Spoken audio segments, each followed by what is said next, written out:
economy as we play our part in a global effort to improve internet security.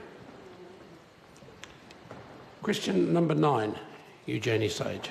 Tēnā koe, te manga o te whare.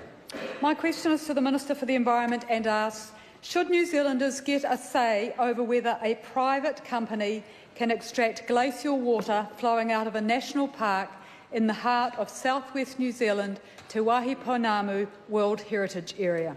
Mr Speaker. The Honourable Dr Nick Smith. All New Zealanders get an opportunity to have a say on how water is managed when a council works through its regional plan, as occurred with the West Coast in 2014. Whether they get a say on an individual application is up to the council, depending on the scale of the application, the rules that it has in its plans and its environmental effects on the application. The Okuru proposal in South Westland was originally publicly notified and submitted on when first consented. Supplementary. Supplementary question, Eugenie Sage. Is it acceptable that the Westland Regional Council repeatedly renewed a 25-year-old consent behind closed doors to allow Okuru Enterprises to sell pristine water from a national park before it finally lapsed? Mr Speaker. The Honourable Dr Nick Smith. The West Coast Regional Council went with 5 authorities that were affected parties: the Department of Conservation, Fish and Game New Zealand, the local iwi, the Westland District Council and a local landowner. All 5 of those parties approved of the renewal. Supplementary question, Eugenie Sage.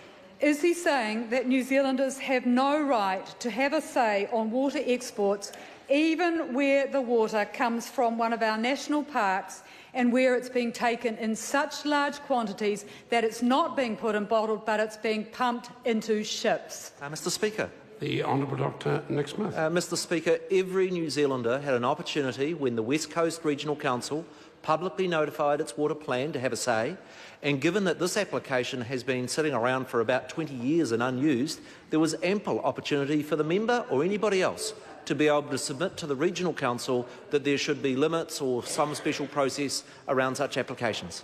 Supplementary. Supplementary question, Eugenie Sage.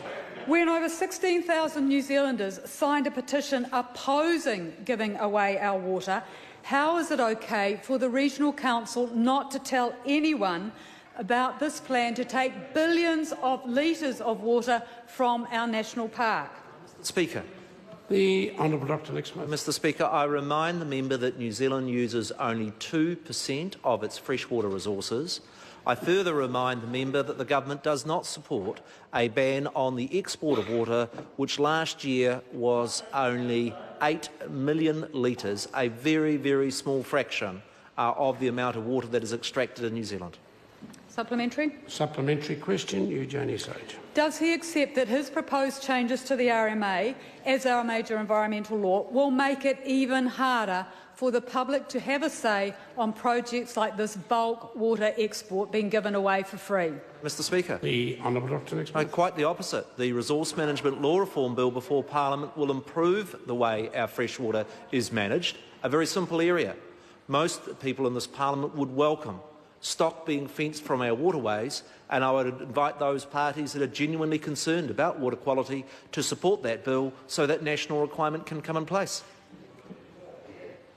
Question number 10, David Seymour. Thank you.